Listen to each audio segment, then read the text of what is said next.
c'est même une des spécificités de la religion chrétienne, c'est qu'il y a un contenu doctrinal, un enseignement à donner et à rappeler. Dans les autres religions, il y a surtout des rites à accomplir. Mais dans la religion chrétienne, il y a un contenu à connaître et pour lequel il nous faut adhérer par la foi. Alors je voudrais régulièrement avec vous parler de doctrine. Aïe. Doctrine, un mot qui est pas très apprécié aujourd'hui. Nous avons tous entendu l'objection selon laquelle la doctrine ne serait pas pratique, ni même biblique. Et pourtant, en lisant l'Écriture, nous faisons face, nous sommes confrontés à des questions comme celle-ci, Jésus, comment peut-il être en même temps homme et Dieu? C'est de la doctrine. Comment Jésus doit-il mourir? Pourquoi doit-il mourir? Qu'est-ce que sa mort a accompli? Sans doctrine, il n'y a pas de foi. Et nous sommes tous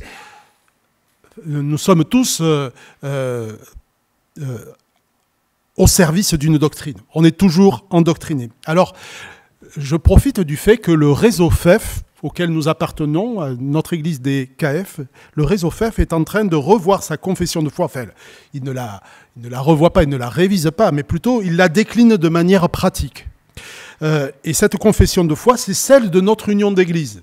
Et celle de notre église locale n'est pas différente fondamentalement. Cela fait partie de notre identité, donc il est bon d'y revenir. Et pourquoi il est bon d'y revenir? Parce que la réalité de nos églises est disparate. Il y a des gens de provenance différente. Peut-être certains n'ont pas du tout d'enseignement sur le sujet. Et il est bon de temps en temps de revenir à nos fondements. Et un des fondements, c'est la Trinité. Vous avez tous entendu parler de Dieu qui est souverain, Dieu est bon, omnipotent, omniprésent, amour, justice. Mais depuis quand avez-vous entendu parler de Trinité? Ou plutôt, n'avez-vous pas entendu parler de la Trinité? Pourtant, si on y prête attention, il y a énormément de passages que nous lisons tous les dimanches qui sont trinitaires. Alors aujourd'hui, je vous propose de parler de cela.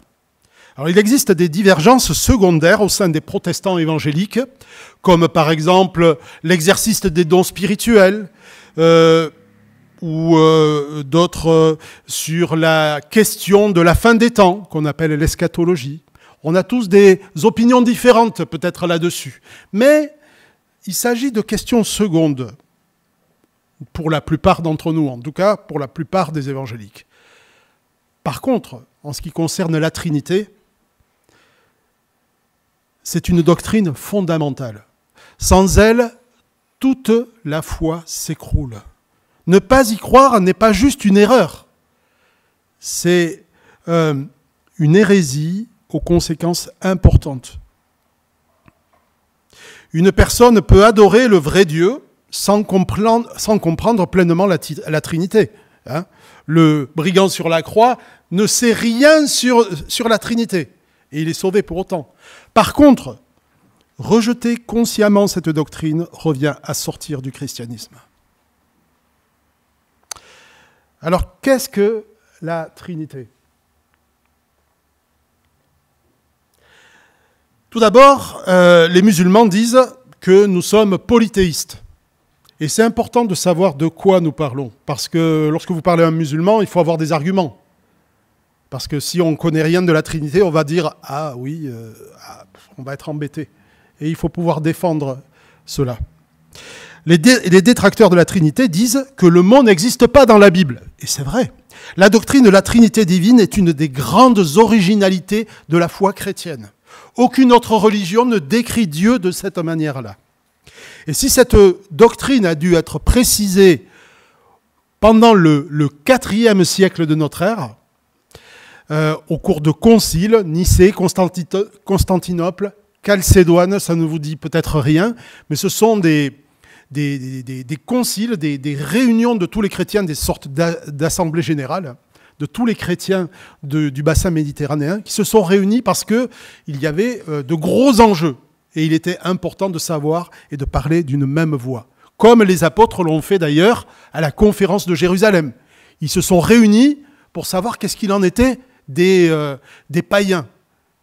Rentraient-ils dans la foi ou pas? Voilà. Donc, les hérésies qui avaient cours à l'époque, j'en cite deux, prenaient une part de la révélation biblique et laissaient l'autre part. La première, c'est l'arianisme. Alors, ça vous dit peut-être rien, mais si je vous parle des témoins de Jéhovah, en fait, ce sont les lointains descendants de l'arianisme. Parce qu'ils ne considèrent pas que le Fils de Dieu est Dieu, partageant une même nature, mais qu'il est créé. Alors ça, c'est aussi un élément important que vous pouvez discuter avec les témoins de Jéhovah lorsqu'ils viennent frapper à votre porte. L'autre hérésie, c'était le modalisme, mais j'y reviendrai plus tard. Alors le terme Trinité a été forgé à partir de deux mots, trine, trois, et unique. Nous ne croyons qu'en un seul Dieu, mais qui se révèle en trois personnes. Le Père, le Fils et le Saint-Esprit. Et marier trine et unique, c'est un paradoxe. Un et un font trois. Et pourtant, dans le sage conseil de Dieu, un et un font un. Alors, il n'est pas facile de comprendre l'idée d'un Dieu en trois personnes. Et il est logique que l'homme ne puisse maîtriser intellectuellement Dieu. Mais il faut bien comprendre le concept de nature ou essence et le concept de personne. La nature répond à cette question. Quoi est-il? Qu'est-ce qu'il est? Si je vois Alfred, je dis qu'est-ce qu'il est? On va dire un être humain. Il appartient à la nature humaine. Qui il est? Il est Alfred. Vous voyez la différence entre nature et personne. La nature répond à quoi est-il, qu'est-ce qu'il est, et la personne répond à qui est-il. Dieu est une seule nature divine. Contrairement à nous, nous participons tous à la nature humaine, mais nous sommes des entités différentes. Mais Dieu a une seule nature divine, mais en trois personnes. Quelque chose qui dépasse notre entendement, on est d'accord. Mais c'est la révélation biblique.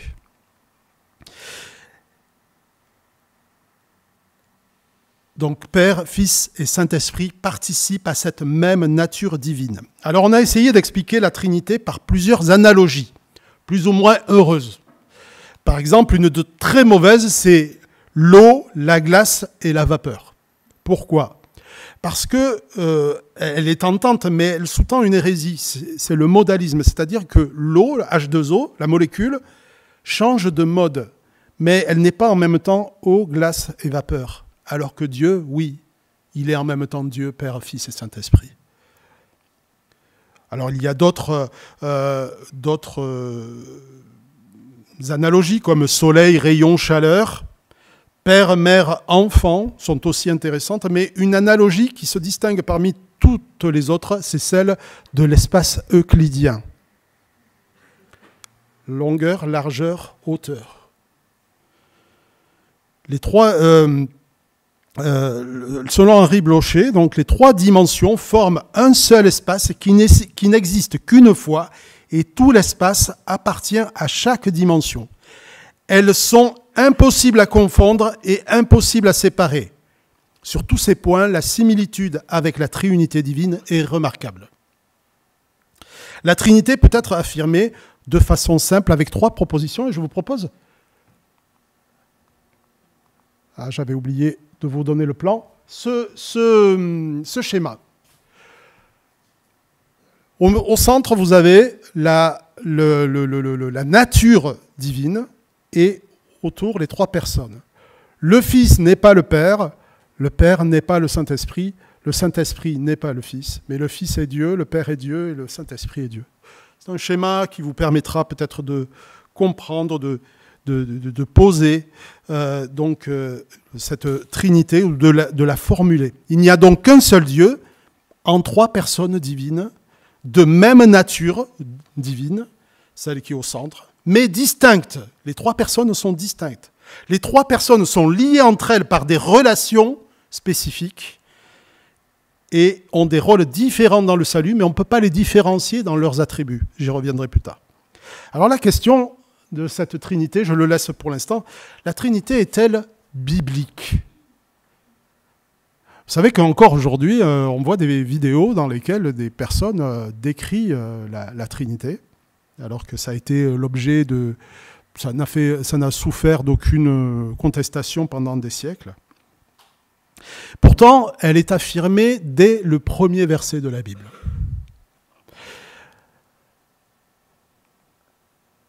Au commencement, Dieu créa le ciel et la terre. Or, la terre était chaotique ou informe et vide. Les ténèbres couvraient l'abîme et l'Esprit de Dieu planait au-dessus des eaux. Dieu dit alors que la lumière soit. Où est la Trinité ici ? Alors, je vous l'ai souligné. On voit le Père, on voit le Saint-Esprit. Mais où est le Fils ? Dieu dit. Le Dieu créateur, le Saint-Esprit, mais le Fils, il est dans la parole. Dieu dit. Et l'apôtre Jean ne s'y est pas trompé, parce que dans ses premiers versets de son évangile de Jean, que dit-il ? Au commencement était celui qui est la parole de Dieu. Elle était avec Dieu et elle était Dieu. Au commencement, il était avec Dieu. Dieu a tout créé par lui et rien de ce qui a été créé n'a été créé sans lui. L'évocation du Dieu trinitaire, sont moins courantes dans l'Ancien Testament, mais elles ne sont pas absentes. Alors, j'en cite quelques-unes. Ésaïe 48 nous dit la chose suivante, et c'est Ésaïe parle de la part de l'Éternel, et il fait parler le serviteur qui va venir. Ésaïe 48, c'est juste avant Ésaïe 53. Ésaïe 48, verset 16. « Approchez-vous de moi, écoutez bien ceci. Dès le commencement, je n'ai jamais parlé dans le secret. Quand les événements se sont produits, j'étais présent. Et maintenant, le Seigneur l'Éternel m'a envoyé, et son esprit est avec moi. » Ésaïe évoque, sous l'inspiration de Dieu, la Trinité. Genèse 18 peut être aussi une scène trinitaire dans laquelle 3 anges viennent rencontrer Lot. Et l'un d'eux est l'ange de l'Éternel. Et à un moment, il y a une bascule dans le discours, vous pourrez le lire, Genèse 18. Ce n'est plus l'ange de l'Éternel qui parle, mais c'est l'Éternel qui parle. Ensuite, on pourrait évoquer aussi toutes les délibérations à la première personne du pluriel. Faisons l'homme à notre image. C'est au pluriel.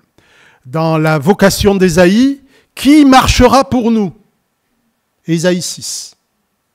Vous voyez des indices qui sont dans l'Ancien Testament, mais il est vrai que dans l'Ancien Testament, c'est assez rare. Et c'est normal parce que la révélation de Dieu, de qui il est, s'est faite progressivement dans l'histoire du salut. C'est toute une étude d'ailleurs, c'est un sujet d'étude. Dans le Nouveau Testament, les scènes trinitaires sont bien plus nombreuses. Et je vous en mets une, par exemple. Aussitôt après avoir été baptisé, Jésus sortit de l'eau, alors le ciel s'ouvrit pour lui et il vit l'Esprit de Dieu descendre sous la forme d'une colombe et venir sur lui. Une voix venant du ciel déclara « Celui-ci est mon Fils bien-aimé, celui qui fait toute ma joie ». Vous voyez que là, encore, la colombe, Saint-Esprit, le Père et le Fils sont mentionnés. On a aussi dans le Nouveau Testament, alors je ne vais bien sûr pas toutes les citer, je cite une scène trinitaire et une formule trinitaire, mais elles sont très nombreuses dans le Nouveau Testament. Nous avons une formule trinitaire, une des plus connues, c'est celle du baptême que commande Jésus, bien sûr. C'est aller donc dans le monde entier, faites des disciples parmi tous les peuples, baptisez-les au nom du Père, du Fils et du Saint-Esprit. J'en lis une autre parce que c'était normalement le texte que j'aurais dû lire au début. C'est Éphésiens 4, les versets 4 à 6. « Il y a un seul corps et un seul esprit. De même, Dieu vous a appelé à une seule espérance lorsqu'il vous avait fait venir à lui. Il y a un seul Seigneur, une seule foi, un seul baptême, un seul Dieu et Père de tous, qui règne sur tous, qui agit par tous et qui est en tous. » Voilà. Il faut reconnaître que nous sommes face à des textes qui dépassent notre entendement, notre logique humaine, mais que nous devons néanmoins reconnaître par la foi. Donc dans cette triunité divine, il est important de comprendre que les trois personnes sont également Dieu. Nous ne croyons pas en trois dieux. D'abord, le Père est Dieu. Deutéronome 6, verset 4, « Écoute Israël, l'Éternel est un, il est le seul Dieu. » Et puis, Ésaïe 44, verset 6, « Moi je suis le premier, je suis le dernier, et en dehors de moi il n'y a pas de Dieu. » On peut supposer que c'est Dieu le Père qui parle, mais ce n'est pas sûr. Voilà. Le Fils est Dieu. En effet, si vous ne croyez pas que moi je suis, vous mourrez dans vos péchés. Avant qu'Abraham soit venu à l'existence, moi je suis. Tout ça, c'est dans Jean 8 que vous le trouverez. Et les Juifs voulurent le lapider à ses propos, à ses paroles, parce qu'ils comprenaient très bien l'allusion. Je suis, qui est très présent dans l'évangile de Jean, je suis, est le nom par lequel Dieu se révéla à Moïse. Je suis celui qui suis. Et c'est très certainement, c'est la traduction la plus probable du nom du tétragramme divin qui s'appelle, enfin on l'appelle Yahvé. Yahvé, c'est en tout cas on pense que c'est très proche du verbe aya, qui est le verbe être. Je suis. Jésus lui-même prétend être de même nature que le Père. Le Père et moi, nous ne sommes qu'un. Jean 14, ça c'était Jean 10, verset 30, Jean 14, verset 9, celui qui m'a vu, il dit à Philippe, celui qui m'a vu a vu le Père. Comment peux-tu me dire, montre-nous le Père? Celui qui m'a vu a vu le Père. Les auteurs du Nouveau Testament non plus affirment sans hésitation l'égalité du Fils avec Dieu. Ainsi, Paul écrit, il n'y a qu'un seul Dieu, le Père de qui toutes choses viennent et pour qui nous vivons, et il n'y a qu'un seul Seigneur, Jésus-Christ, par qui tout existe et par qui nous sommes. 1 Corinthiens 8, verset 6. Vous voyez, il confond le Père et le Fils dans le dessein créateur. 1 Corinthiens 8, verset 6. Dans son discours d'adieu à l'église d'Éphèse, Paul fit cette recommandation. « Veillez donc sur vous-même, ainsi que sur le troupeau de l'église que le Saint-Esprit a confié à votre garde. » Le Saint-Esprit. « Comme le berger le fait de son troupeau, prenez soin de l'église de Dieu qu'il s'est acquise par son sacrifice. » Attendez, est-ce que c'est Dieu le Père qui s'est sacrifié ? L'église de Dieu qu'il s'est acquise par son sacrifice. Vous voyez bien que pour Paul, Jésus est Dieu. Et c'est l'église que le Saint-Esprit a confiée. Père, Fils et Saint-Esprit sont confondus. C'est l'église du Dieu trinitaire. Paul mentionne le sacrifice de Dieu, or c'est Jésus qui s'est offert en sacrifice. Et puis un seul esprit, alors là c'est un peu plus rare, mais l'Esprit Saint aussi est identifié comme Dieu. Lorsque la surpercherie d'Ananias et Saphira, pour ceux qui ont fait les études bibliques sur le livre des Actes, vous vous rappelez de Ananias et Saphira, Actes chapitre 5, que dit Pierre à Ananias ? Ananias, comment as-tu pu laisser Satan envahir à tel point ton cœur ? Tu as menti au Saint-Esprit en cachant le prix réel de ton champ pour en détourner une partie à ton profit. N'étais-tu pas libre de garder ta propriété ? Ce n'est pas à des hommes que tu as menti, mais à Dieu. Tu as menti au Saint-Esprit et tu as menti à Dieu. Une seule et même chose. Le Saint-Esprit est en même temps l'Esprit de Christ et l'Esprit du Père. Alors, j'aurais pu vous le mettre ici, mais dans Romains 8, verset 9, vous, au contraire, vous dépendez de l'Esprit, puisque l'Esprit de Dieu habite en vous.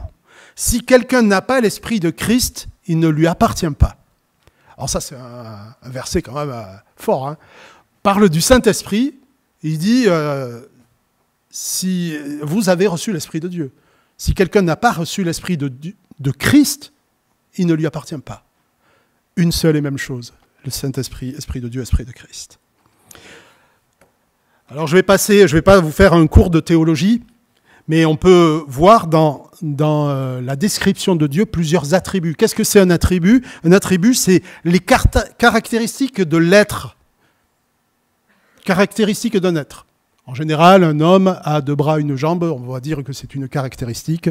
Qu'il aime, ça fait partie d'une de ces caractéristiques de l'humanité. Mais le Dieu trinitaire a plusieurs attributs. Père, Fils et Saint-Esprit ont les mêmes attributs. Je passe rapidement sur ce point, mais plusieurs textes affirment l'éternité du Père, du Fils et du Saint-Esprit, leur divinité, leur omniscience, ils savent tout, leur omniprésence, leur omnipotence, leur amour, leur justice, leur sainteté. Tous participent donc de cette même nature divine, mais qu'est-ce qui permet de les distinguer? Eh bien, il y a 2 choses. Leur relation interpersonnelle et leur rôle dans l'histoire du salut. Les relations, tout d'abord. Paternité. Le Père engendre éternellement le Fils. Là encore, quelque chose qui est difficile à saisir. C'est que dans sa relation, il est engendré, mais en fait, comme les 2 sont éternels, eh bien, il est éternellement engendré.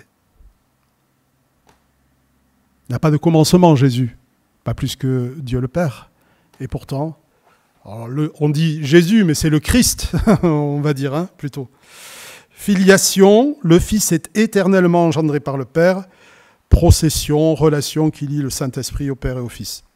Voilà. Bon, je passe là-dessus, mais la distinction peut aussi se faire dans les rôles. Ce n'est pas le Père qui meurt sur la croix, mais c'est le Fils. Ce n'est pas le Fils qui convainc de péché, de justice et de jugement, mais c'est le Saint-Esprit. Ce n'est pas le Père qui est le médiateur, mais c'est le Fils. Et on voit le Saint-Esprit et le Fils, plusieurs passages qui parlent du fait qu'ils intercèdent pour nous. Mais ils intercèdent auprès de qui? Auprès du Père. Ensuite, on peut parler d'égalité. Les 3 personnes sont égales, mais il y a une subordination dans la relation. Le Fils dit ce que lui dit le Père. Son bonheur, c'est de faire la volonté de son Père. Le Saint-Esprit est envoyé par le Père et par le Fils. Et il rappelle tout ce qu'a dit le Fils. Et il prend de tout ce qui est auprès de Dieu pour le donner aux enfants du royaume.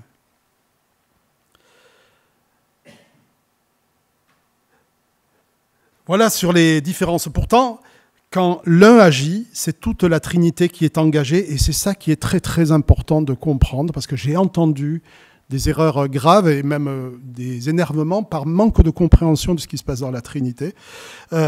Quand un agit, c'est toute la Trinité qui est engagée. On parle de ce qu'on appelle les opérations inséparables du Dieu trinitaire. Ainsi, même si c'est Christ qui offre sa vie, c'est toute la Trinité qui est engagée là-dedans.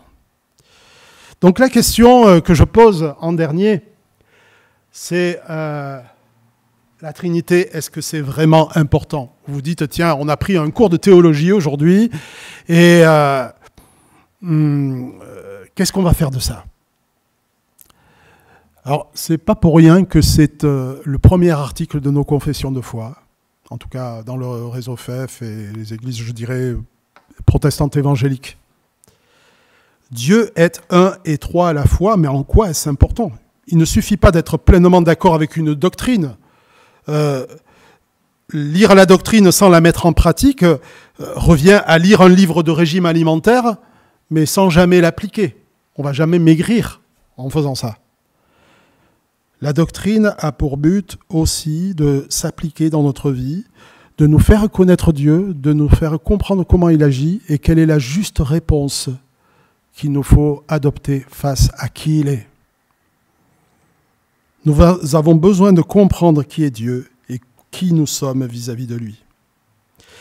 Alors, une première application que je veux faire, c'est que lorsque nous faisons face à la Trinité, nous sommes confrontés à notre finitude.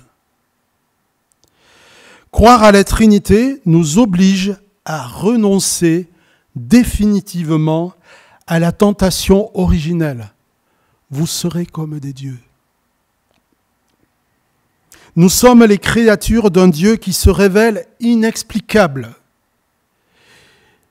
Et il y a même un danger parfois à vouloir expliquer des choses que d'autres avant nous n'ont pas su expliquer.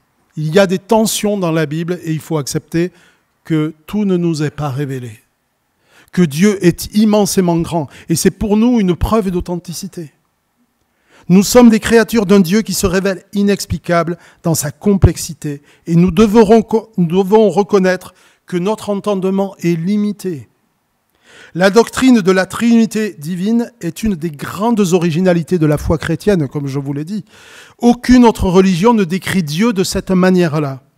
Elle ne repose pas sur l'expérience de la vie, elle ne repose pas sur l'observation de la nature, ni sur des raisonnements philosophiques, mais seulement sur la révélation du Dieu qui se révèle dans la Bible ainsi.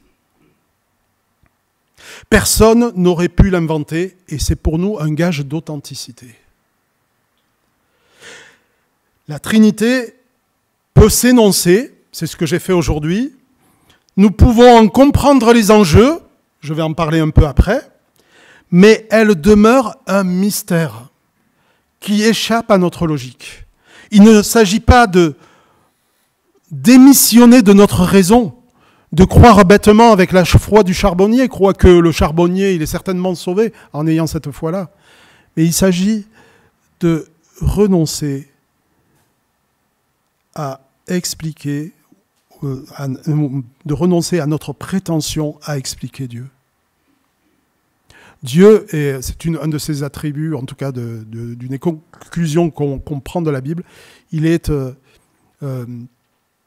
je ne trouve plus le terme, mais il est inexplicable. En fait, tout ce qu'on sait, c'est ce qu'il révèle de lui, mais on ne peut pas complètement l'appréhender. Et il nous faut accepter cela. La Trinité s'accepte par la foi et nous rend humbles. Et finalement, c'est comme le salut. Le salut, on ne peut pas l'expliquer. Il est reçu par grâce, par le moyen de la foi. Soyons humbles et acceptons-le. Deuxièmement, c'est que la Trinité nous protège. Je suis allé trop loin. La Trinité nous protège. Je vous ai dit tout à l'heure que la Trinité a été promulguée à partir de la Bible pour se prémunir contre des dérives théologiques graves. Certes, l'une d'entre elles a donné les témoins de Jéhovah aujourd'hui, mais il y en a d'autres. Il y en a d'autres, je n'ai pas voulu vous embourber avec ça.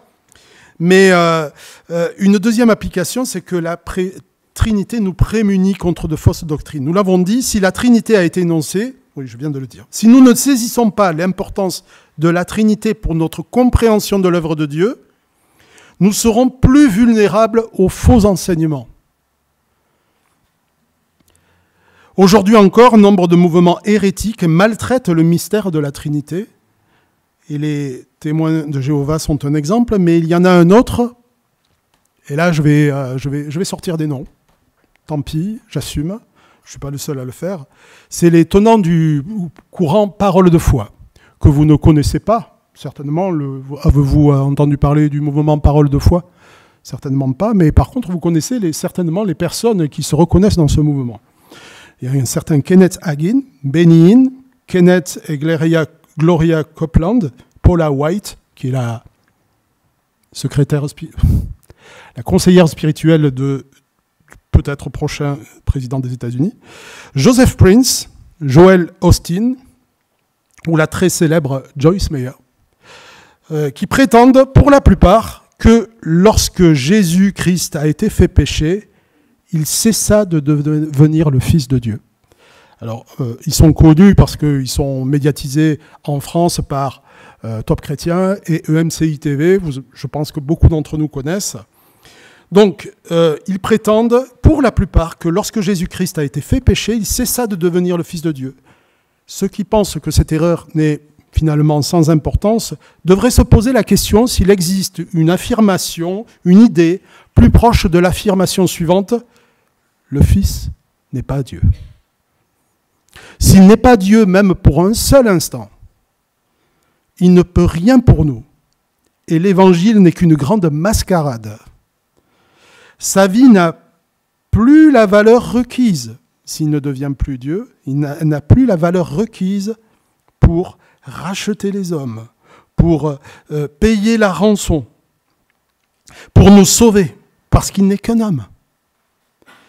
Il faut qu'il soit Dieu pour payer cette rançon. Cet enseignement humanise à l'excès Jésus-Christ et perd de vue la double nature, c'est que Jésus est pleinement homme et pleinement Dieu, et il le reste, à tout instant, même lorsqu'il donne sa vie. Christ a accepté de se dépouiller de sa gloire, mais pas de sa divinité. Ses œuvres montrent qu'il était bien Dieu, au point que même jusque sur la croix, à la vue du tremblement de terre et de ce qui venait d'arriver, l'officier romain et ceux qui étaient avec lui pour garder Jésus furent saisis d'une grande frayeur et dirent « Cet homme était vraiment le Fils de Dieu ». Alors, entre autres hérésies, ce mouvement, et la plupart de ceux qui en font partie, prêchent que Jésus est allé aux enfers, a été torturé par des démons et serait né de nouveau en enfer. Rien dans la Bible ne soutient cela. Et ces hérésies ne sont pas là par hasard parce qu'elles soutiennent la doctrine qui a donné le nom au mouvement Parole de foi. C'est ce qu'on appelle la théologie des petits dieux. Écoutez-moi. Dieu nous aurait créés divins, puisque nous avons été créés à son image, mais devenus enfants du diable par la chute, l'œuvre de Jésus consiste à restaurer notre identité de Dieu. Par la nouvelle naissance, nous redevenons donc ce que nous aurions dû être. Dès lors, nous pouvons nous servir de la puissance de la foi pour nous enrichir dans tous les domaines de la vie, la maladie, la pauvreté, l'échec, le péché sont des conséquences d'un manque de foi. Pour y remédier, il faut proclamer les promesses de Dieu. Ça suffirait pour obtenir l'objet de nos prières. D'où le mouvement Parole de foi, proclamer ce que nous voulons. Pour résumer, le mouvement Parole de foi divinise l'homme et humanise Dieu. Et on voit bien la tentation originelle, vous serez comme des dieux.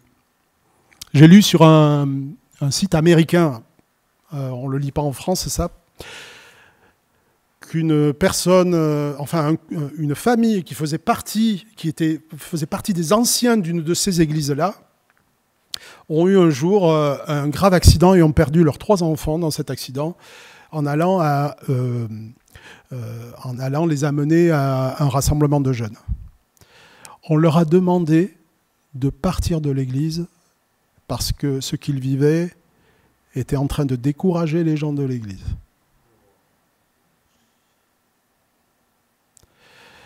Voilà où mène ce genre de théologie et où peut mener une mauvaise trinité, une mauvaise compréhension de qui est la personne de Christ. Bien sûr, hein, j'explique loin, mais vous voyez comment parfois des petites choses qui nous semblent petites au départ, qui minimisent Jésus-Christ, peuvent mener finalement à mettre quelqu'un d'autre à la place. Et c'est parfois, même souvent le cas. Voilà. La Trinité nous amène à nous prémunit nous protège contre de mauvaises doctrines. Puis, troisièmement, c'est que la Trinité nous dit comment Dieu est amour. La troisième application, c'est que seul le Dieu trinitaire peut nous enseigner ce qu'est l'amour. Dieu n'est pas seulement un Dieu qui nous aime. Avant d'être un Dieu qui nous aime, il est un Dieu amour en lui-même. Il vit cet amour de manière parfaite au sein de la Trinité. Nous n'avons pas été créés parce que Dieu avait besoin d'exprimer son amour. Il n'était pas un manque d'amour. Mais c'est bien le contraire. La création est on va dire une émanation, une conséquence de l'amour qu'il veut partager. Le salut consiste à nous faire participer à cet amour qu'il vit déjà dans la Trinité. Ça change beaucoup de choses. Ça change même certaines paroles de nos chants, qui parfois sont trop centrées sur nous et devraient être centrées sur le Dieu trinitaire.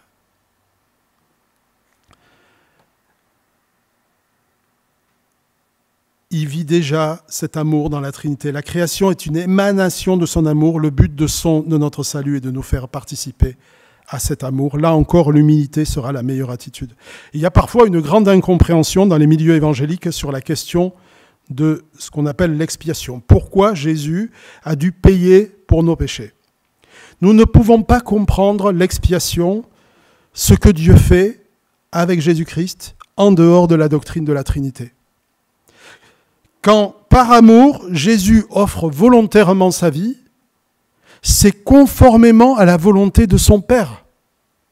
Ce n'est pas contre l'avis de son Père, c'est même la demande de son Père. Et ce n'est pas une hérésie de dire que Dieu offre son Fils. Dieu a tant aimé le monde qu'il a donné son Fils unique. Cherchons pas d'autres termes. Même si ça nous paraît dérangeant, c'est parce que nous avons une mauvaise compréhension de la Trinité. Lorsque Jésus s'offre, lorsqu'il offre sa vie, c'est toute la Trinité qui est engagée. C'est Dieu le Fils qui donne sa vie. Alors bien sûr, il ne faut pas voir dans Dieu le Père une espèce de vieux grincheux qui fuit ses responsabilités et qui envoie son Fils se faire tuer à sa place. Il ne s'agit pas de ça. Il s'agit des rôles qui sont attribués à chacun. Le Père est autant affecté que le Fils l'est, en tout cas dans la nature divine, autant que le Saint-Esprit l'est. Dieu donne son Fils par amour, Jean 3,16. Quand Jésus donne librement sa vie, c'est Dieu qui donne sa vie en la personne de son Fils. Quand le Saint-Esprit est attristé, c'est Dieu qui est attristé. Un chrétien qui nie la Trinité ne peut vivre, mais c'est souvent le cas pour beaucoup d'entre nous, et je me mets dans le lot, cette parodie d'amour qui consiste en un amour qui est centré sur nous. Nous sommes tous tentés par cela. Mais l'amour qui est inspiré par Dieu est un amour qui est centré sur l'autre, qui va vers l'autre, qui se met au service de l'autre. C'est un amour sacrificiel. Ne l'oublions pas parce que c'est de cet amour dont il est question dans la Trinité. Et tout autre amour qui serait centré sur nous, en fait, est encore un reste de cette tentation maléfique qui est celle d'être comme des dieux. Créés en image de Dieu, nous sommes à notre tour des êtres relationnels, que seule la relation restaurée par Jésus peut combler. L'amour que Dieu veut nous inspirer est un amour envers l'autre fait à son image, à notre image, pardon. Qu'il soit notre frère ou qu'il ne le soit pas. C'est pourquoi Jésus disait « Aimez vos ennemis », parce que ce sont des créatures faites à l'image de Dieu. Et Jésus a voulu aussi mourir pour celui-là, que nous considérons comme un ennemi.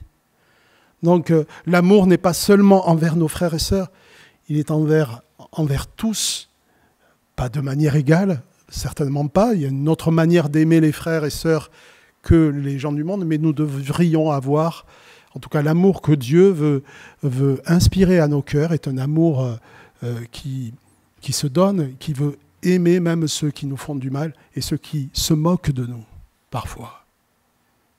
Qui veut prier pour ceux qui nous font du mal et qui nous persécutent. Un amour qui veut prier, qui veut aimer de tout son cœur, peut-être le frère ou la sœur qui m'a fait du mal. Qui veut pardonner de tout son cœur. Ce n'est pas toujours possible, hein, le pardon est toujours quelque chose qui se fait à deux ou à plusieurs, mais c'est cet amour-là que le Seigneur veut inspirer à nos cœurs. Parce que c'est cet amour-là qui l'a amené jusqu'à la croix. Je voudrais terminer par ce passage que nous trouvons dans Romains 5. Je terminerai cette évocation donc, de la Trinité et certaines de ses applications. J'en avais 4 autres, hein, je les ai enlevées. Les applications de la Trinité.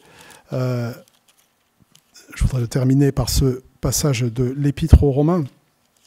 Je cherche Romains 5.